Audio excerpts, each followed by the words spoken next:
Hili jina la Yesu Kristo ndio lililobeba kila kitu chenyewe kama jina linapelekea malaika, mapepo, wanadamu na kila kitu kinapiga goti. Maana yake ni nini? Si Mungu huyo, si Bwana mabwana huyo kabisa. Yesu ni Mungu katika mwili. Akiwa Mungu katika mwili haijaondoa yeye kuwa Mungu. Katika maandiko anasema Yesu akapaa akaketi mkono wa kuume wa Mungu. Kwa nini maana ya kuketi mkono wa kuume? Kwa nini usiwe mkono wa kushoto? Ni uweza wa nguvu za kiutendaji wa Mungu kwa wanadamu duniani. Mungu kwa kupitia Yesu Kristo, yani kwa nafasi, sababu hii Baba, Mwana na Roho Mtakatifu ni vyeo, positions ambazo Mungu anazitumia kimahusiano na mwanadamu. Katika mahusiano hayo, akitaka kufanya vitu kwa wanadamu, hutumia aina ya mahusiano ya mwana.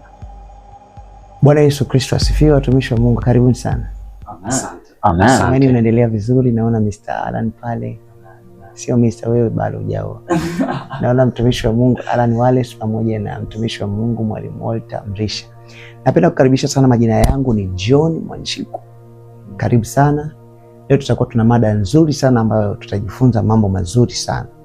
Mada iliyoko mezani leo imekuwa mkanganyiko kwa watu wengi sana. Wengi hawaelewi nini maana Yesu Kristo ni nani? Je, ni Mungu? Wengine wamekuwa kimweka ni mwana wa Mungu.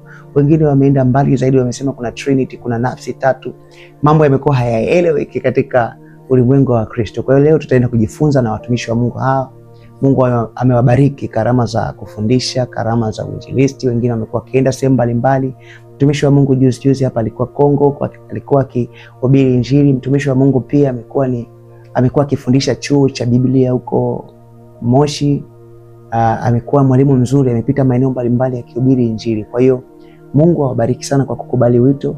Karibuni sana. Amen. Napenda kuwakaribisha wenyewe wajitambulishe. Karibuni, tukianza na mtumishi wa Mungu. Asante. Kwa jina langu naitwa Walter Mrisha, ni mwalimu wa neno la Mungu. Nafurahi kuwa katika kipindi hichi. Nafurahi kuwa na mchungaji John Mwanjiku. Nafurahi kuwa na mtumishi mwenzangu Alan Wallace.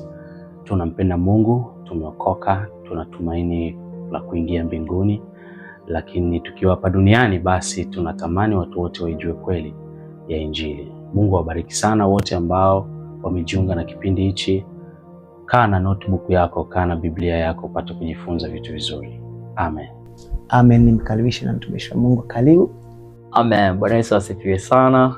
Nimetambulishwa, hii sasa ni mara ya pili nimetambulishwa. Kwa jina naitwa Alan Wallace, ni mwinjilisti. Mungu amenibariki, nimeweza kufika katika kipindi cha leo. Tutaenda kujifunza kuhusiana na yale ambayo Mungu ametuwekea tukapata kujifunza kwenye kipindi hichi. Nakukaribisha sana. Karibu tukajifunze pamoja.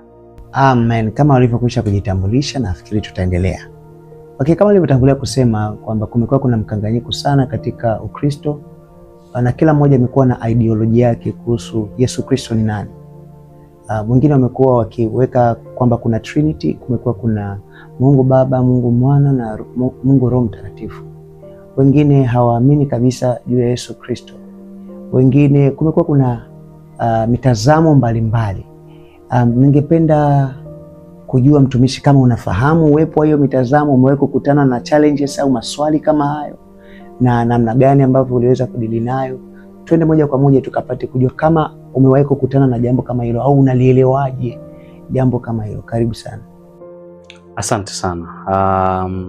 Ni kweli kabisa kuna mkanganyiko mkubwa katikati ya Wakristo, na hata wale wanaotutazama na wanaosikiliza wanajua huo mkanganyiko, na wao wenyewe pia yumkini inawakanganya. Wakipata shida kujua tofauti ni nini. Je, ni miungu mitatu? Je, Mungu ni mmoja? Je, Baba ni nani? Mwana ni nani? Yesu Kristo ni nani? Na hata wale wengine ambao si wa Kristo wana huo mkanganyiko tena kwa asilimia kubwa, na imewadhuru sana wakijua kwamba Wakristo tunaabudu miungu mitatu. Na kwa upande wa Wakristo nafikiri sehemu kubwa ilipo wakanganya ni katika mwisho wa kile kitabu kile cha Mathayo, pale katika sehemu tunayosema utume mkuu, pale Yesu alipowatuma mitume duniani kwenda kuhubiri Injili.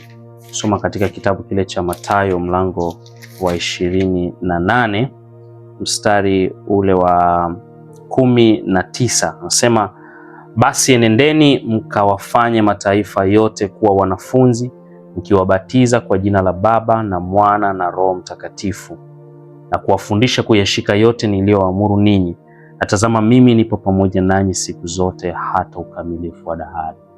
Sasa haya maneno ambayo Yesu aliyazungumza ya kwamba enendeni ulimwenguni na mtakapoenda muwabatize watu kwa jina la Baba na Mwana na Roho Mtakatifu, ni sehemu ambapo hapo ndipo watu wanapo, kama msingi wa andiko ambalo watu wanashindwa kulitumia, na au wakilitumia wanalitumia visivyo sawa sawa, na ndo wanapotumia kwamba hapo kuna miungu mitatu, wakisema kuna jina la Baba, kuna jina la Mwana, kuna jina la Roho Mtakatifu. Kwa hiyo kama miungu mitatu tofauti ambayo Yesu alisema tunabidi tubatize watu kwayo, na kwa mkanganyiko huo ndio chimbuko la somo letu. Lakini natamani watu wafahamu ya kwamba sio miungu mitatu, na kabla sijaendelea sana, nimkaribishe mwenzangu kuhusiana na huo ufahamu wa mkanganyiko huo. Labda kabla hujamkaribisha, hapo uliposema Yesu alipokuwa akiwaagiza mitume kwenda kuwabatiza watu kwa jina la Mungu Baba, Mwana na Roho Mtakatifu, baadaye katika pitapita zangu kwenye Biblia nikaja kukutana na wakati nasoma kitabu cha Matendo ya Mitume, nikaja kuona jinsi wakina Petro na wale mitume mingine badala ya kwenda kubatiza kwa jina la Mungu Baba, Mwana na Roho Mtakatifu, wanakwenda kubatiza kwa jina la Yesu. Hapo imekuwa inaleta mkanganyiko. Mimi binafsi niliwahi kusoma Biblia na nikamwambia baba yangu, akasema mitume hao hawana akili, hawakuwa wanamfuata Mungu. Unaona kuna mikanganyiko kama hiyo. Unaona kuna mambo kama hayo yanaleta confusion kwa Wakristo. Kuna siri iliyojificha hapo. Hebu nimkaribishe mtumishi wa Mungu kabla tujaendelea, maana mada it's very hot. Yeah. Kabisa. Kitu kimoja hapo, nikiwa kama mwinjilisti ambao ninazunguka, ninaongea na watu wengi ambao wapo katika imani ya Kiislamu na ya Kikristo. Nakumbuka niliweza kukutana na Muislamu mmoja ambaye yani moja kwa moja alinilukia, Yesu ni Mungu ama Yesu si Mungu? Kwa uelewa wangu katika uchanga nilokuwa nao hapo mwanzoni, nikasema tu hapa nikimjibu ya kwamba sio Mungu nitakuwa napingana na imani yangu. Nikamwambia Yesu ni Mungu. Akaja kusema, akasemaje, kwa sababu kulikuwa na watu wengi, akasema hivi, kuona je kuniambia Mungu aliweza kupigwa akavalishwa kile kinguo akakaa pale msalabani? Kuona je kuniambia Mungu wako ndio aliyekaa pale msalabani? Na pale sasa watu ndo wakaanza kusema ona Kristo hawa. Kilichopo ninachokiona hapa ambacho tutaweza kusaidia wale watazamaji na wasikilizaji ni kuweza kuwapatia ule mchanganuo halisi kuhusiana na kwa nini Yesu Kristo anaitwa Mungu. Kwa nini Wakristo tunasema kwamba Yesu Kristo ni Mungu? Naamini hicho ndicho ambacho mtazamaji na msikilizaji akapate kuweza kukiweka kana kwamba leo anaenda kujifunza kwa nini tunasema Yesu Kristo ni Mungu. Kwa kutoa huo msingi na kwa kile ambacho alichokizungumza mwalimu hapa ya kwamba ndio msingi mkuu, kabatize kwa jina la Baba na Mwana na Roho Mtakatifu, tunapaswa kuweza kuelewa tukijumuisha na kile alichokisema ambao anatuongoza hapa. Kwa nini mitume hawakutumia jina la Baba, Mwana, Roho Mtakatifu, wakaenda kulitumia jina hili moja la Yesu Kristo? Hicho ni kitu cha kujiuliza sana. Sasa mimi niweze kusema katika mfumo huu hapa pia. Nikiwa mwalimu na sijajitambulisha kama mwalimu, moja kwa moja nikikwambia iwe mtazamaji, msikilizaji, nikasema nina wanafunzi ambao huwa ninawafundisha. Je, nina haja ya kujitambulisha kwako mimi ni nani? Si moja kwa moja utaweza kuelewa kana kwamba okay, aba nikasema mimi kuna wagonjwa ninawatibia. Kuna wagonjwa ambao huwa wanakuja na tatizo hili na lile, ninawatibia. Je, kwa kusema hayo maneno hayaniweki mimi katika nafasi ya udaktari? Ni lazima mpaka nijitambulishe kwa daktari? Hapana. Tukisoma katika kile kitabu kinachoitwa, mwalimu pia kwa sababu ana Biblia hapa, tutaweza tukasaidiana pia kwenye kile kitabu ambacho wengi tunakikimbilia kama Wakristo, Yohana ile sura ya 14, tunaona Bwana wetu Yesu Kristo anazungumza na wanafunzi wake ambao ni sisi pia, akatoa kauli ambayo ninaamini mwalimu anaweza akaichambua kwa kina, ingawa ndio naweza kuisemea, lakini najua mwalimu niliokopo naye hapa ana ujuzi wa kiupana zaidi akauelezea kuliko mimi mwinjilisti niliozoea kunyoka na maandiko pap ni hivi. So ukisoma ule mstari wa 6 unaenda kuzungumza, nikusaidia kidogo hapa mwalimu. Unasema namna hii, unasema Yesu akawaambia, mimi ndimi njia na kweli na uzima, mtu haji kwa Baba ila kwa njia ya mimi. Akasema mstari wa 7, kama mngalinijua mimi kama mngalinijua mimi, mngalimjua na Baba. Tangu sasa mnamjua, tena mmemuona. Muona hiyo kitu?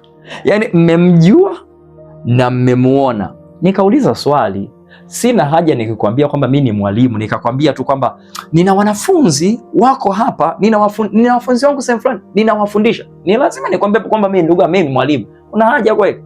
Ni moja kwa moja tu unapata uelewa huo. Sasa nimkaribishe pia mwalimu hapa apate kuweza kuchambua kwa kina, najua mimi ataweza kuiwezesha kwa kina zaidi. Karibu hapa mwalimu. Amina. Nafikiri kati ya mstari mmoja mkubwa sana ambao utamsaidia mtu yoyote ambaye anataka kujifunza ya kwamba Baba, Mwana na Roho Mtakatifu kivipi na Yesu ni Mungu ama si Mungu. Hii kwangu mimi niliipata wakati nikiwa nafundisha na mtu mmoja aliniuliza, lilikuwa swali linalosema, je, Yesu ni Baba? Sababu naposema kama Yesu ni Mungu, basi Yesu pia ni Baba. Huu mstari ni mstari ambao Mungu alinipa katika wakati huo ili kumjibu, na ni mstari mzuri sana anayesoma kwa utaratibu na kuelewa. Anaposema, na huyo mwanafunzi aliuliza hivi, nikienda mbinguni, alitumia mistari ya Biblia mizuri. Alisema katika Matendo ya Mitume, maandiko yanasema Yesu Kristo akapaa akaketi mkono wa kuume wa Mungu Baba Mwenyezi, unajua na ili kufundisha mtu apate kuelewa vizuri, hatuwezi kukwepa vitu kama hivyo na maneno ya namna fulani kwenye Biblia ambayo yanaonyesha kama vile ukienda mbinguni utakuta viti viwili labda yumkini au vitatu wengine. Lakini katika maandiko anasema Yesu akapaa akaketi mkono wa kuume wa Mungu. Sasa unapotuambia lakini tunaambiwa ameketi, kwa hiyo yule mwanafunzi akasema kwamba tukifika mbinguni tutakuta kiti cha Baba hapa na kile cha kulia hapa ambacho sasa Yesu ameketi hapo. Sawa. Na nikawaambia kuna kitu kutokana na kinachokuja kwenye maandiko, itakuja kwenye hili somo na tunatokea sehemu ambapo ili andiko niliweza kulichambua vizuri.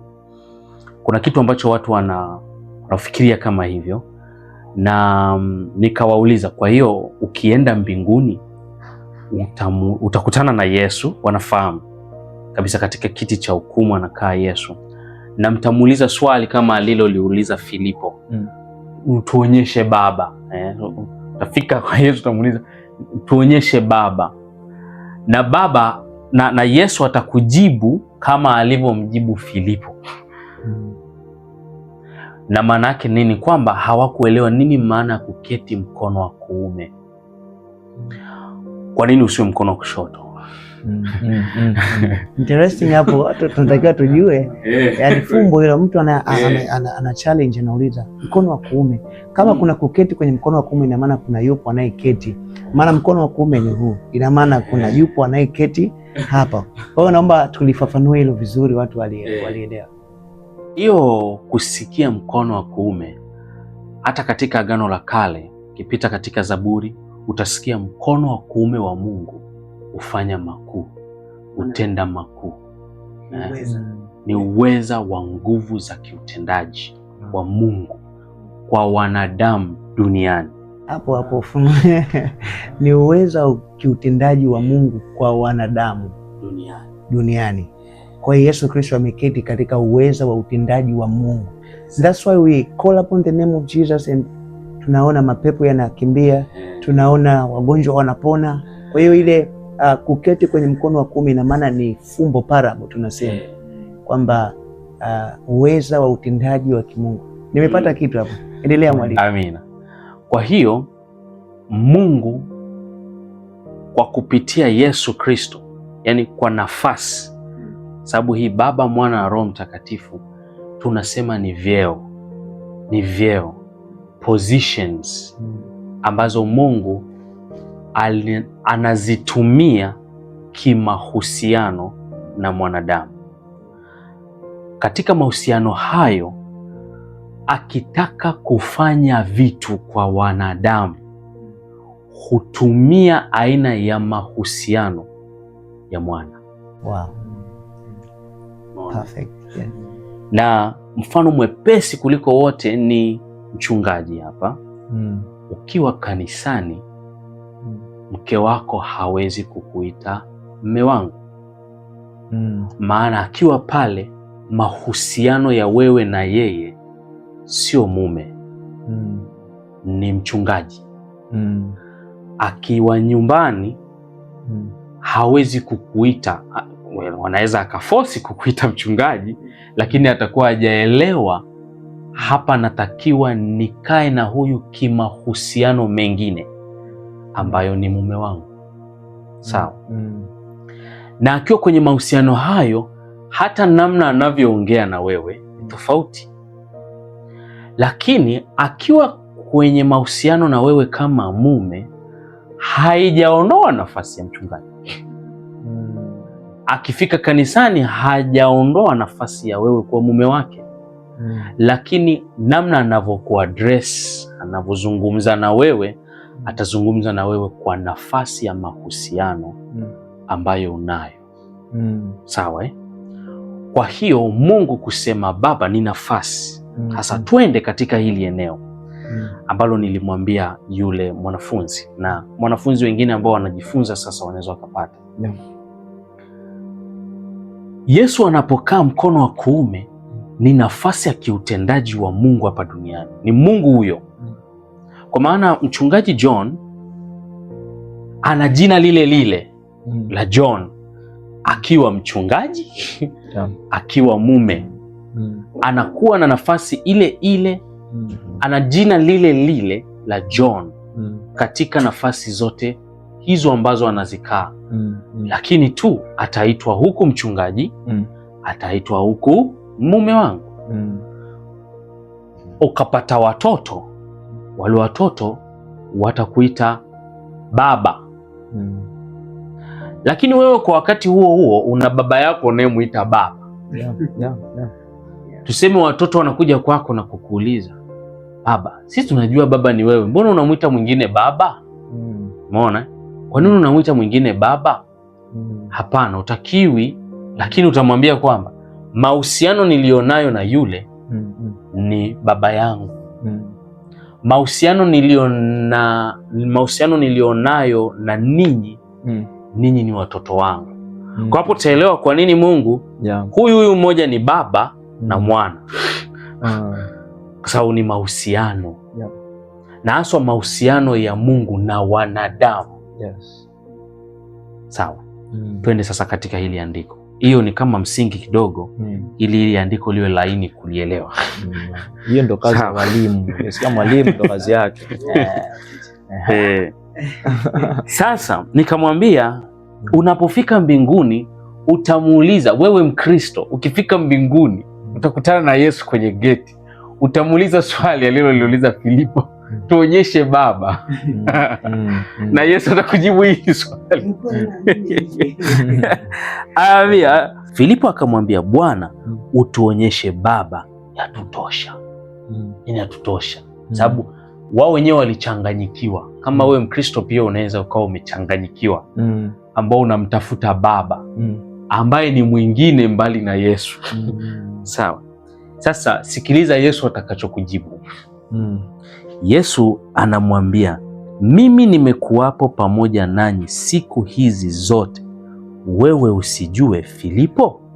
aliyeniona mimi amemwona Baba. Basi wewe wasemaje, utuonyeshe Baba? Akimaanisha ya kwamba mimi nimekuwepo pamoja nanyi.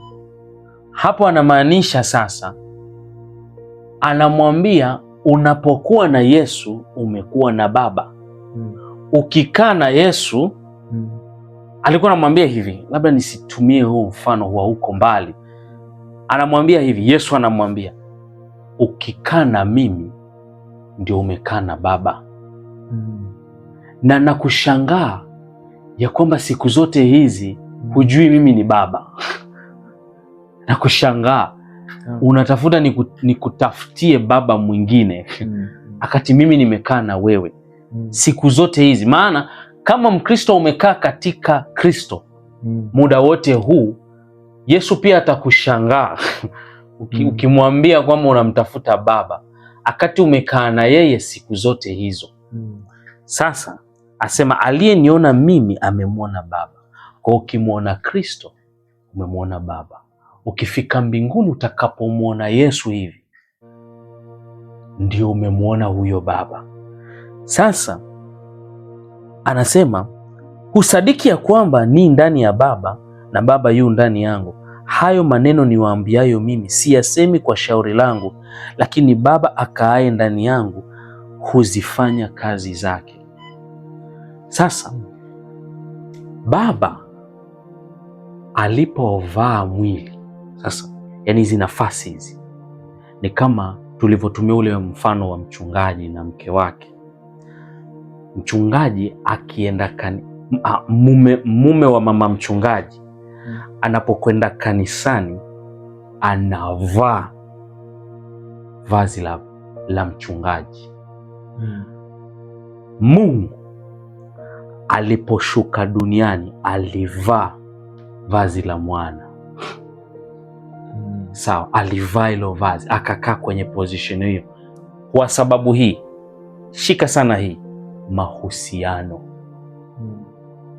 Yani nafikiri ukielewa hii issue ya mahusiano hapo kabla hujaendelea, ndio itakusaidia. Kabla hujaendelea, tukisoma Timotheo, soma mtumishi wa Mungu Timotheo wa kwanza 3:16. Na bila shaka siri ya utauwa ni kuu. Mungu alidhihirishwa katika mwili, akajulikana kuwa na haki katika roho, akaonekana na malaika, akahubiriwa katika mataifa, akaaminiwa katika ulimwengu, akachukuliwa juu katika utukufu. Neno kuna fumbo kubwa hapo, kuna siri kubwa iliyojificha hapo. Anasema na bila shaka siri ya utauwa ni kuu. Mungu alidhihirishwa katika mwili, akajulikana kuwa na haki katika roho, akaonekana na malaika. Ina maana kuna baadhi ya malaika hawakuweza kumwona Mungu katika hali ya utukufu aliyokuwa nayo. Ulikuwa ni ufunuo wa ajabu sana nilipolisikia ile neno alikuwa akihubiri mtumishi wa Mungu mchungaji Obedi. Nikajua kuna siri kubwa sana hapa. Ina maana katika hali yake ya uungu aliyokuwa nayo mbinguni kabla ya kushuka sasa kufanya redemption kwenye humanity, kuna baadhi ya malaika hawakuweza kuona uso wake. Mungu ni Mungu mtukufu mno. Malaika wenyewe wanaosimama mbele zake wanaziba mbawa zao, maandiko yanasema wanatumia mabawa yao kuruka, wengine wanafunika miguu yao, wengine wanafunika sura zao. Katika hali ile ya utukufu hawakuweza kumwona Mungu. Aliposhuka na kuvaa mwili wakaweza kumwona, malaika wakamjua. Mahali pengine maandiko yanasema waliyachungulia hayo mambo waone, si ndio? Kwa hiyo inatuonyesha kwamba ni yule yule Yesu ndiye Baba yule yule. Na kuna mtumishi nilikuwa naongea naye, kuna siku moja nikiwa na mtumishi wa Mungu hapa, tulikuwa tunaongea na mtumishi wa Mungu mmoja hivi, yeye kidogo alisomeaga falsafa. Kwa hiyo tukawa tunazungumzia swala la ubatizo. Kwa nini watu wanabatiza kwa jina la Mungu Baba na Roho, Mwana na Roho Mtakatifu?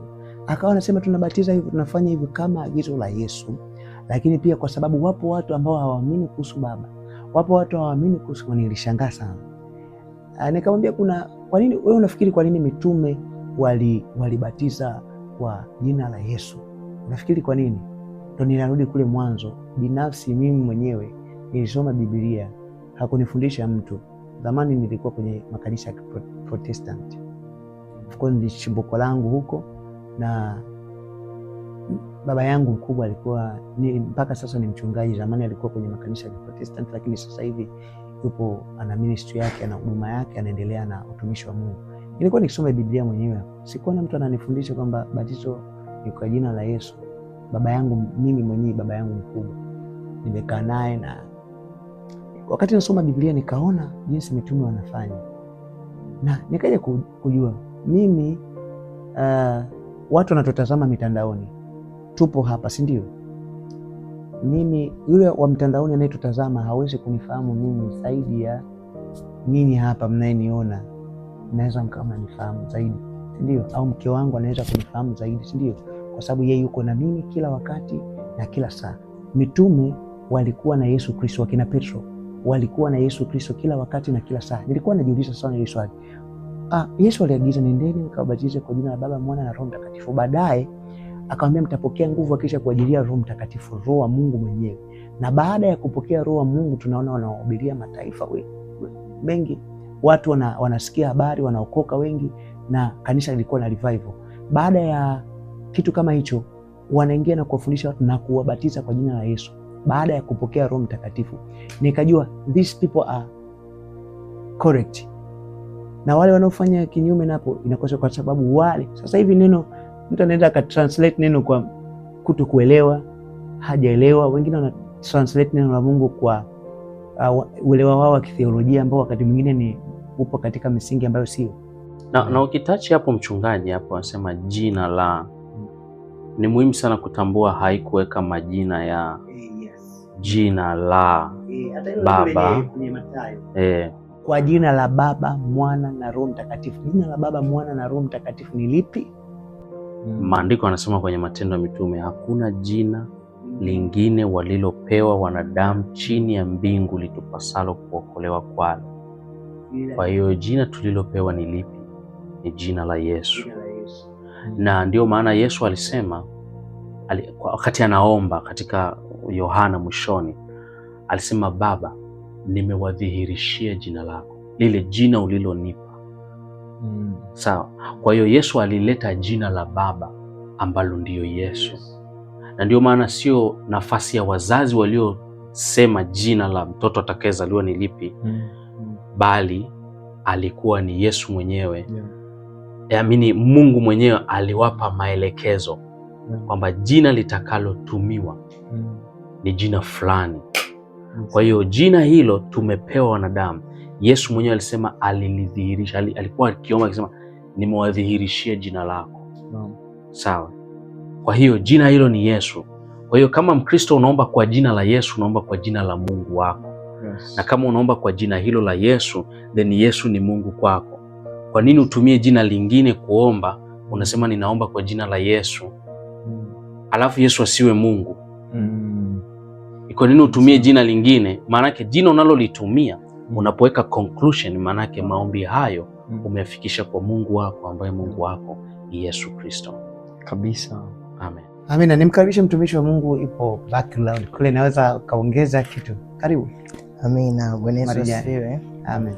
Amina. Ukisoma waraka wa kwanza Yohana mlango wa 5 mstari wa 20, neno la Mungu linasema kwamba nasi twajua ya kwamba mwana wa Mungu amekwisha kuja, naye ametupa akili tumjue yeye aliye wa kweli, nasi tumo ndani yake, na yani mwana wa Mungu ambaye ni Yesu Kristo. Anasema huyu ndiye Mungu wa kweli na uzima milele. Cha kwanza katika waraka wa kwanza Yohana inatudhihirishia kwamba Yesu Kristo ni mwana wa Mungu, na pia Yesu Kristo ni Mungu mwenyewe. Ni Biblia imeenda direct ikamfunua Yesu kwamba yeye ni Mungu bila mafumbo, bila madhihirisho. Cha pili, nimesikia hapo tukizungumzia kwa habari kwa nini watu wanabatiza kwa jina la Yesu wakati Yesu maelekezo aliyoyatoa ni jina la Baba, Mwana na Roho Mtakatifu, afu wanafunzi wake wanabatiza kwa jina la Yesu. Je, ni wamefanya vice versa, maana maagizo aliyopewa au? Lakini ukija katika kitabu cha Yohana sura ya 14 mstari wa 6, tunaona Yesu Kristo akamwambia, mimi ndimi njia, kweli na uzima, mtu haji kwa Baba pasipo kwa njia ya mimi. Kwa hiyo anavyosema muwabatize kwa jina la Baba, manake kigezo cha kwanza cha kwenda kwa Baba lazima upitie kwa Yesu. Yesu ndo center of creation, ndo muunganisho wa vitu. Kwa hiyo huwezi kumfikia kile cheo cha Baba bila kupitia yeye. Na ukija kwa Roho Mtakatifu anasema nitamtuma huyo msaidizi kwa jina langu. Maana yake huwezi kwenda pia kwa Roho Mtakatifu bila kwenda kwa Yesu. Kwa hiyo Yesu ndo anaunganisha vitu vyote. Kusoma katika kitabu cha Waefeso sura ya 1 kuanzia mstari wa 17 mpaka mwisho pale anasema akavitia vitu vyote chini yake na sisi tukaketishwa pamoja na Kristo katika ulimwengu wa roho. Kwa hiyo kwa kupitia Yesu ndo tunaweza tuka access, maana mababa wapo wengi. Na hiyo hapo nilipata baada ya kuuliza swali moja. Kuna mtu aliniuliza, alinichallenge kidogo, kaniambia sasa, mtumishi wa Mungu, tunasema Yesu Kristo ni Mungu, Roho Mtakatifu ni Mungu na Mungu wa mbinguni ni Mungu, inakuwaje wakati anabatizwa? Yaani Mungu anabatizwa na Mungu afu anashikiwa na Roho Mtakatifu ambaye ni Mungu afu inasikika sauti ya Mungu. Kwa kuna miungu watatu? Hilo swali liliniumiza kichwa, lakini nilipokuja kuchunguza maandiko katika kitabu cha Yohana sura ya 4 pale anamwambia Nikodemu, kilichozaliwa na mwili ni mwili na kilichozaliwa na roho ni roho. Kwa hiyo nikaja kugundua Yesu Kristo alivyozaliwa na Mariamu alikuwa ni mwili katika flesh, na asili ya Mungu kutokana na Yohana 4 mstari wa 20 inasema Mungu ni roho, nao mwabudu yeye imewapasa kumwabudu katika roho na kweli. Kwa hiyo pale Yesu alikuwa ni flesh complete, alikuwa ni mwili. Sasa na Roho Mtakatifu, maana yake swali hapo la baki sawa, tumekubali ule ulikuwa ni mwili. Sasa yule njiwa anemshukia maana yake ni Mungu na ile sauti ni ya Mungu. Tukaja kugundua Roho Mtakatifu pia sio njiwa, ila katika hichi kitabu cha Yohana anasema nilipewa ile ishara, mtu atakayeshikiwa na njiwa ndo yule ambaye atashikiwa na Roho Mtakatifu, ila haimaanishi Roho Mtakatifu ni njiwa. Ile ilikuwa ni ishara iliyoko kwa ajili ya Yohana kumtambua Yesu, maana asingeweko yule njiwa asingemjua. Kwa hiyo nikaja kugundua sauti halisi ya Mungu ile ilikuwa inasema huyu ni mwanangu mpendwa, na alikuwa ndo Mungu mwenyewe, ambapo alikuwa anamvuvia Yesu Kristo ajazwe Roho Mtakatifu ili aweze kuifanya kazi, azaliwe katika roho. Ndio maana nasema usipozaliwa kwa maji na kwa roho huwezi kuingia katika ufalme wa Mungu. Ndio naweza nikaweka katika mfumo wa watu wa Mungu. Amina. Amina. Huyu alikuwa mtumishi wa Mungu Yusufu Marijani. Mungu akubariki sana mtumishi wa Mungu. Tunaendelea. Naomba niongezee kidogo hapo ili mtu aelewe. Yaani Mungu kuwa katika mwili haimfungi katika roho, kwa sababu kuna karakta ya Mungu inaitwa omnipresence, uwezo wa Mungu kuwa mahali pote, kokote, kwa wakati wowote, at once. Sababu kuna wale wanaosema kwa hiyo kama alikuja katika mwili, mbinguni alibaki nani? Ni swali la kusema unapomwomba Mungu hapa na akakusikia na akakujibu hapa, wanaomwomba huko nani anaowajibu? Tunamuita Yesu hapa tena kwa jina au kwa neno la Kiswahili Yesu, na uwepo wake unakuwepo hapa na anatenda miujiza hapa. Walioko China wanaweza kumuita kwa jina la Kichina na akawepo hapo na akafanya vitu hapo, na aliyeko Uingereza atamuita kwa wakati huu majira haya sekunde hizi na akatokea na akawafanyia matendo yale ambayo wanataka. Kwa usije ukaconfuse kwamba Mungu akiwa katika mwili basi haopereti, yani ndo amejifunga hapo, hana operation, yani ulimwengu umeachwa hivyo, yani kipindi kile yani ulimwengu uliachwa hivyo uwe tu hauna order au ndo basi. Mungu akiwepo sehemu fulani, kwa karakta ya Mungu haimfungi kuendelea kuwepo sehemu nyingine. Ni muhimu kufahamu hivyo ili usichanganyikiwe na jina, yani kusikia sauti at the same time mwili, at the same time habari ya Roho Mtakatifu. Usichanganyikiwe kabisa. Uweza wa Mungu ni mkubwa kuliko, hana boundaries kama za binadamu. Amen. Amen. Ni mtumishi wa Mungu na cha kuongezea. Niombe kusoma kitabu kile cha Matendo ya Mitume sura ile ya 20. Na maandiko haya yanapokuwa yanasomwa, unajua kuna ile hali unasoma andiko, kwa watu wengi unalisoma andiko lile hujalielewa, afu kuna wakati ukilisoma linakuja linaingia akilini, unasema inakuwaje? Matendo ya Mitume 20, tukisoma ule mstari, tutaanza mstari huu wa 27. Inasema hivi: kwa maana sikujiepusha na kuwahubiria habari ya kusudi lote la Mungu. Jitunzeni nafsi zenu na lile kusudi lote nalo ambalo Roho Mtakatifu amewaweka ninyi kuwa waangalizi ndani yake, mpate kulilisha kanisa lake Mungu. Kanisa lake nani? Mungu, alilolinunua kwa damu yake mwenyewe. Kanisa lake Mungu alilolinunua kwa damu yake mwenyewe. Haya, nikikuuliza Mungu ana damu unaanza kuuliza vitu hapo. Kwa mtu mwingine akisoma hapa anaona anachukulia tu amen. Hapa andiko linamgusa Roho Mtakatifu, linamgusa Mungu, alafu linagusa damu. Damu ni kitu gani? Ni mwili ambao uliweza kutumika kuweza kununua hili kanisa ambalo leo hii tunaitwa kanisa. Sasa unaposema kwamba, kwa mfano mtumishi wa Mungu akawa anasema, mtu kauliza akawa anasema Roho Mtakatifu Mungu akashuka, nani alikuwepo kule juu? Yani kuna kuona huo mchanganyiko.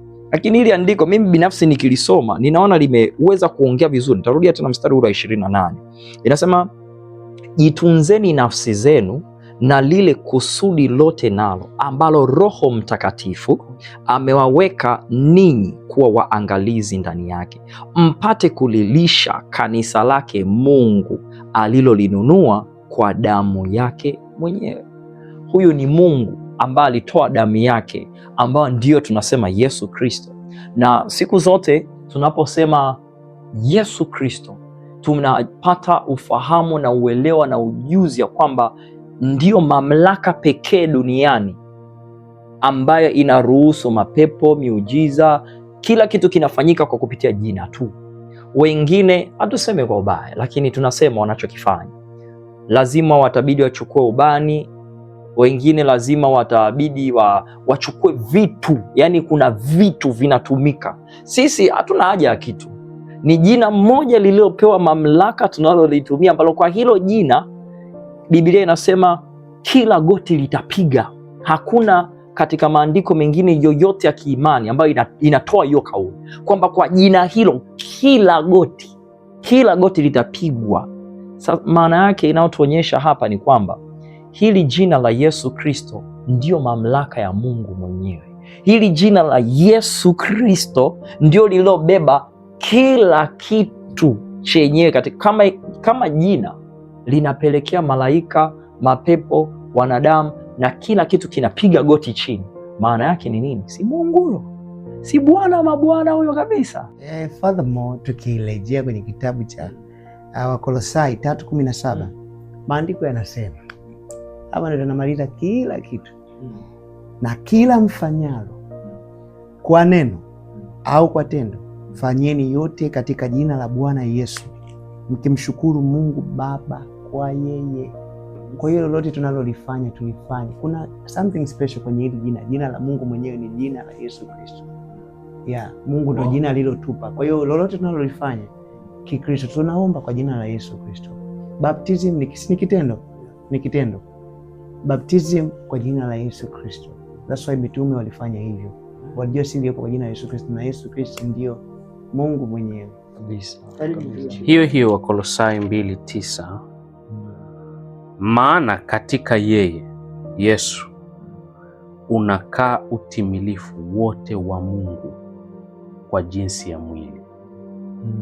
Katika yeye unakaa utimilifu wote wa Mungu katika mwili. Kwa hiyo Yesu ni Mungu katika mwili. Akiwa Mungu katika mwili haijaondoa yeye kuwa Mungu. Bali ni amekaa katika mwili. Kwa hiyo Mungu asaidie watu wapate kuelewa. Na kuna watu wanasema labda ni sisi tumeleta, unajua, yani sisi ndo tumeleta kwamba Yesu ni Mungu. La hasha. Twende kwa Tomaso ambaye hakuamini alivyoambiwa Yesu amefufuka na ametoka kaburini, akasema mimi sitaamini mpaka nitakapoweka vidole vyangu kwenye mikono yake na miguu na kwenye mbavu zake. Alichokuja baada tu ya kumwona Yesu, ukisoma pale alisema Bwana wangu na Mungu wangu. Alipiga magoti. Sawa. Sababu kuna Waislamu ambao wanashika hoja ya kusema Paulo alikuja akachafua dini, alichafua Injili, kwa sababu Waislamu wanaamini kwamba huyu Yesu tunayemtaja alileta Injili kabisa. Hata kwenye Qurani wanasema hivyo. Wanaamini ya kwamba Yesu alizaliwa na Bikira Mariamu. Wanaamini ya kwamba Yesu alipaa, wanaamini kabisa. Wanaamini alitenda miujiza kabisa, wanaamini. Sehemu moja hapo waamini ni Yesu alikufa na kufufuka, na ambao tunajua ukiondoa msalaba kwa Yesu anakuwa mtu wa kawaida tu. Lakini hii habari ya Yesu kuwa Mungu, anasemaga Paulo alichafua, akavuruga. Lakini mambo ya Yesu kuwa Mungu yalianza kabla ya Paulo. Kwa nini? Yesu ndio pekee ambaye alishuka afu akasema umesamehewa dhambi. Maandiko yanasema alisamehe dhambi. Na Mafarisayo na Masadukayo walichanganyikiwa na wao. Wasema huyu aliye mwanadamu kama sisi awezaje kusamehe mtu? Tunajua Mungu tu anaweza kufanya hivi vitu. Na Yesu sasa akawathibitishia, akasema ili mfahamu ya kwamba mwana wa Adamu ana mamlaka yote. Akamwambia sasa, akamwambia yule, jitwike godoro lako uondoke. Kwa yeye kusamehe dhambi ilionyesha pia uungu wake.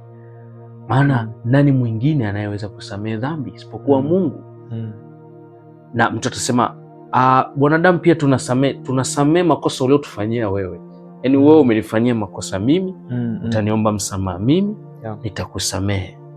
Yule kijana Yesu anamsamehe dhambi, haikuandika alimkosea Yesu kama mwanadamu.